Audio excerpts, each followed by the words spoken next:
पाकिस्तान और हिंदू मुसलमान मोदी के प्रिय शब्द हैं। लालू ने पीएम को पढ़ाई हिंदी, कहा इन मुद्दों को भूल गए। सोशल मीडिया मंच एक्स पर जारी बयान में उन्होंने बताया कि हिंदी भाषा में आज लगभग 1.5 लाख शब्द बताए जाते हैं, लेकिन प्रधानमंत्री नरेंद्र मोदी के पसंदीदा शब्द हैं पाकिस्तान, शमशान, कब्रिस्तान। नमस्कार, प्रणाम, मैं हूं पवन चंचल और आप देखना शुरू कर चुके हैं जनजोश न्यूज़। अगर आप इसे फेसबुक पे देख रहे हैं तो फॉलो कीजिए और यूट्यूब पे देख रहे हैं तो सब्सक्राइब कीजिए।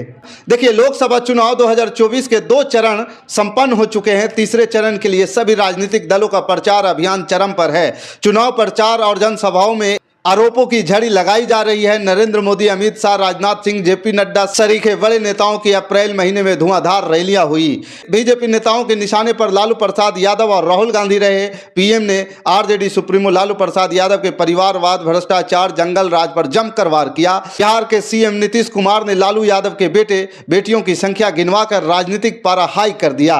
इसी बीच लालू यादव ने नरेंद्र मोदी पर फिर एक बड़ा हमला किया है। पीएम के हिंदू होने पर सवाल उठाने वाले राजद चीफ लालू यादव ने नरेंद्र मोदी को हिंदी का पाठ पढ़ाया है। लालू ने इशारों में पीएम पर देश में हिंदू मुसलमान कराने का आरोप लगाया है। शुक्रवार की सुबह राजद अध्यक्ष लालू प्रसाद ने प्रधानमंत्री नरेंद्र मोदी को हिंदी भाषा की शब्दावली का पाठ पढ़ाया।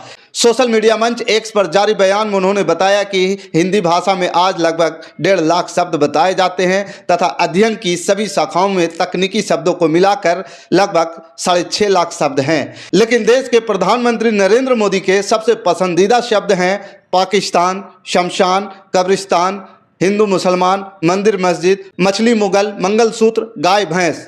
देखिए, प्रधानमंत्री नरेंद्र मोदी पर तंज कसते हुए लालू ने कहा कि ऊपर की लिस्ट पहले 2 चरणों के चुनाव होने तक की है। 7वें चरण तक इस लिस्ट में कुछ 2-4 नाम और बढ़ सकते हैं। राजद चीफ ने व्यंग करते हुए कहा कि प्रधानमंत्री नौकरी, रोजगार, गरीबी, किसानी, महंगाई, बेरोजगारी, विकास, निवेश, छात्र, विज्ञान, नौजवान इत्यादि मुद्दे भूल गए हैं। देखिए, इससे पहले भी मैंने एक खबर एनालिसिस किया था और उसमें आपको बताया था कि जैसे जैसे चुनावी चरण बीतते जाएंगे वैसे वैसे चुनावी सरगर्मी तेज होती जाएगी। वैसे आजकल मौसम भी इतना गर्म हो चुका है कि लोगों के लिए निकलना मुश्किल हो रहा है, लोगों को लू से बचना मुश्किल हो रहा है। लेकिन ये चुनावी सरगर्मी जो है, जितना चरण बीतते जा रहा है चुनाव का, उतना ही इसकी गर्मी तेज होते जा रही है। गर्मी से यहाँ पे मतलब है कि दोनों तरफ, माने दोनों पक्ष, यानी पक्ष और विपक्ष दोनों तरफ से हमला तेज हो गए हैं और उस हमला में पक्ष और विपक्ष दोनों एक दूसरे के ऊपर ऐसे ऐसे शब्दों का इस्तेमाल कर रहे हैं कि कहा नहीं जा सकता है। जैसे मुकेश सहनी कुछ ऐसे शब्द का इस्तेमाल किए थे,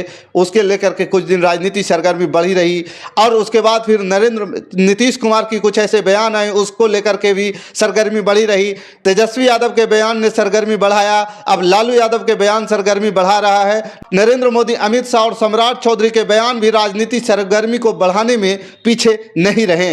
इन सभी नेताओं ने मिल करके राजनीति सरगर्मी को बढ़ा दिया और जनता जनार्दन जो इनको चुन करके दिल्ली के संसद भवन में भेजने वाले हैं, वो इनकी शब्दों को पूरी गौर से सुन रहे हैं और समझ रहे हैं और इनके शब्दों के ऊपर विश्लेषण भी कर रहे हैं। डेली चर्चाएं भी हो रही है कि कौन क्या बोला, किसने क्या बोला।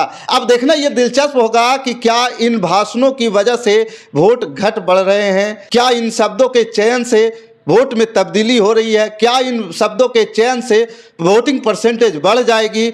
बाकी इस खबर के प्रति आपका क्या विचार है, आप हमें कमेंट कर जरूर बताइए। हमारे साथ बने रहने के लिए धन्यवाद। जय हिंद, जय भारत।